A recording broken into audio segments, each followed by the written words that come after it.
सांपित तालाब की कहानी। बहुत समय पहले की बात है। एक गांव में एक बड़ा ही सुंदर तालाब था।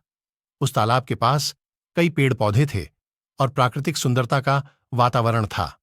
गांव वाले उस तालाब को सांपित तालाब कहते थे, क्योंकि कहीं न कहीं उसमें सांप रहते थे। वहां का जीवन बहुत ही सामान्य और शांत था। लोग उस तालाब के किनारे बैठकर अक्सर अपने दिनचर्या का मजा लेते थे। परंतु एक दिन कुछ ऐसा हुआ कि उस तालाब का माहौल बिल्कुल बदल गया। एक दिन गांव के एक युवक ने सांपित तालाब के किनारे जाकर एक विचित्र संदेश पाया।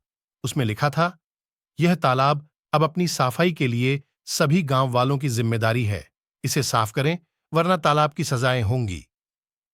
उस युवक ने तुरंत गांव के लोगों को इस संदेश के बारे में शुरू में लोग उसे ध्यान नहीं दिए, लेकिन फिर उन्होंने समझा कि इसमें कुछ बात सत्य हो सकती है। गांव वालों ने मिलकर तालाब को साफ करने का निर्णय लिया। पहले कुछ लोगों ने इसे मजबूती से खुदाई की, फिर उन्होंने कुछ अन्य लोगों से मदद मांगी। जैसे जैसे तालाब की सफाई शुरू हुई, वैसे वैसे लोगों की भीतर एक नई ऊर्जा आई। उन्होंने अपनी नजरें से साफ की और साथ मिलकर उसे एक नई धारा में प्राण दी।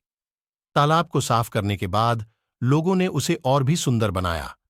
वहां के पक्षियों और जीवों की संख्या में भी एक बड़ी वृद्धि हुई।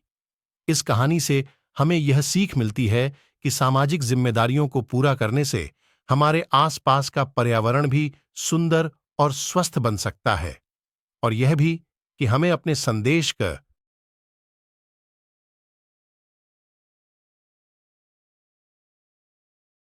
को सुनने और कार्रवाई करने की आवश्यकता होती है।